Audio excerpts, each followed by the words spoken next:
ABC Kinderteach presents And to Think That I Saw It on Mulberry Street, written by Dr. Seuss. When I leave home to walk to school, Dad always says to me, "Marco, keep your eyelids up," which means pay attention, "and see what you can see." But when I tell him where I've been and what I think I've seen, he looks at me and sternly, which means seriously and somewhat bossy, sternly says, "Your eyesight's much too keen," which means he sees really well. "Stop telling such outlandish, or hard to believe, tales. Stop turning minnows into whales."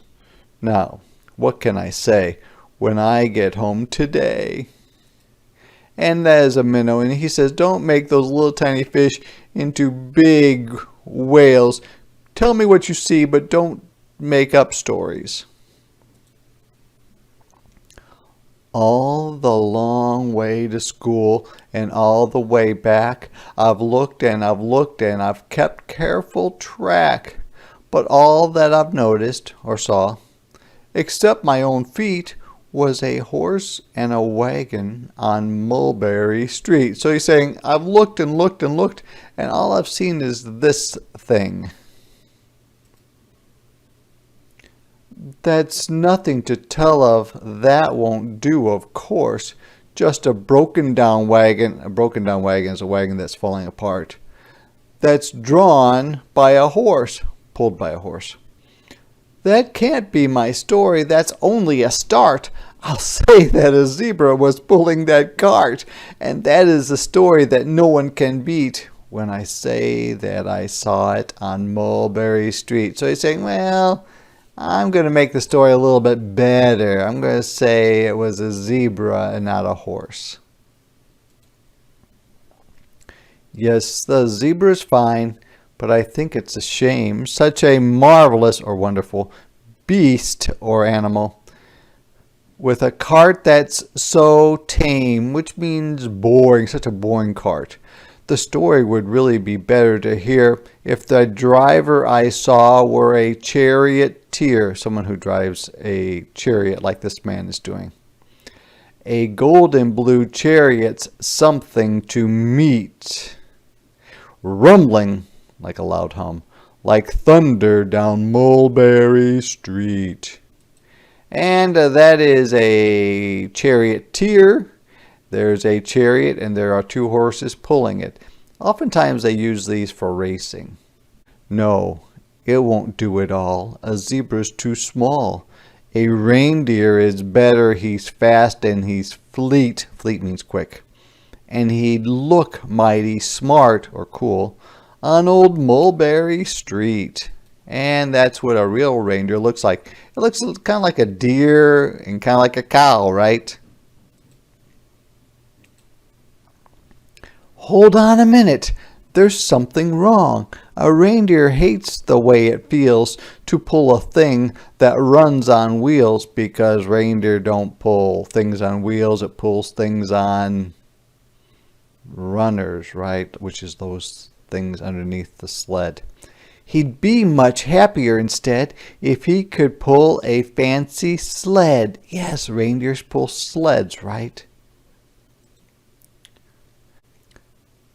A reindeer and sleigh. Say, anyone could think of that. Jack or Fred or Joe or Nat. Say, even Jane could think of that. But it isn't too late to make one little change. A sleigh and an elephant. There's something strange. I'll pick one with plenty of power and size. Power means strength or how strong it is. A blue one with plenty of fun in his eyes.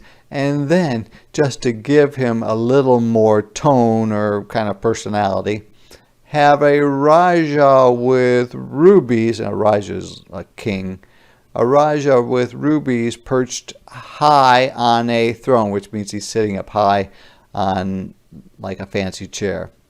Say, that makes a story that no one can beat. when I say that I saw it on Mulberry Street. And these are what rubies look like. Of course, they're not that big, but I just made the picture bigger so you could see them. But now I don't know. It still doesn't seem right. An elephant pulling a thing that's so light would whip it around in the air like a kite. But he'd look simply grand or great with a great big brass band. And this is what a band might look like. A brass band. A band that's so good should have someone to hear it, but it's going so fast that it's hard to keep near it. I'll put on a trailer. I know they won't mind if a man sits and listens while hitched on behind. Hitch means connected. And so they're putting this man in the back so that he can listen to the music, because the cart's going so fast that people can't hear it because it zips right by him. So they put somebody behind him to listen. But now is it fair? Is it fair what I've done? I'll bet those wagons weigh more than a ton. A ton is about, if you weighed about 2 whole classes of kindergartners, if you added up all of their weights, it would be about a ton. That's really too heavy a load for one beast. I'll give him some helpers. In this case, they gave him some giraffes, right? He'll need 2 at least. But now what worries me is this. Mulberry Street runs into bliss. Unless there's something I can fix up, there'll be an awful traffic mix-up. Mix-up would be a lot of confusion because they'll be coming from this way and people may be coming this way and they might crash. So they're saying, we got to do something about that. It takes police to do the trick, to guide them through where traffic's thick. It takes police to do the trick. And it says to guide them, which means to lead them, where traffic's thick, where there's a lot of traffic. They'll never crash now. The race at top speed was Sergeant Mulvaney himself in the lead. The mayor is there. The mayor is the boss of the city, and he thinks it is grand or great. And he raises his hat as they dash, which means run, by the stand. The mayor is there, and the aldermen too. They're like other city bosses, city leaders, all waving big banners or big signs of red, white, and blue. And you can see the banners up there. And that is a story that no one can beat when I say that I saw it on Mulberry Street. With a roar of its motor, an airplane appears. A roar of its motor means that there's an engine sound, like and dumps out confetti, which is like little bits of paper, while everyone cheers. And that makes a story that's really not bad, but it still could be better. Suppose that I add a Chinese boy who eats with sticks, a big magician doing tricks, a 10-foot beard that needs a comb, no time for more, I'm almost home. Wow, he's adding a lot of stuff to this. I swung round the corner and dashed through the gate. I ran up the steps and I felt simply great, for I had a story that no one could beat, and to think that I saw it on Mulberry Street.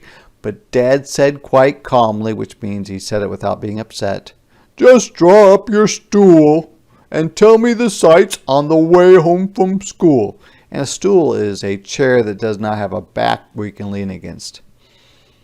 There was so much to tell, I just couldn't begin. Dad looked at me sharply, which means like might be getting after me, and pulled at his chin. He frowned at me, which means he looked kind of like he wasn't happy. He frowned at me sternly, which means seriously and a little bit bossy. From there in his seat, was there nothing to look at, no people to greet? Greet means to say hello.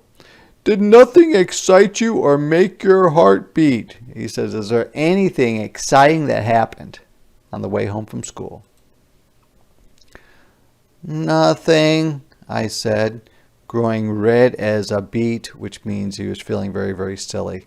But a plain horse and wagon on Mulberry Street. So he's saying he had all this imagination of all the crazy things that were going on, but he didn't want to tell his dad a story, so he just said, just the thing I really saw, which was just this horse and this old cart.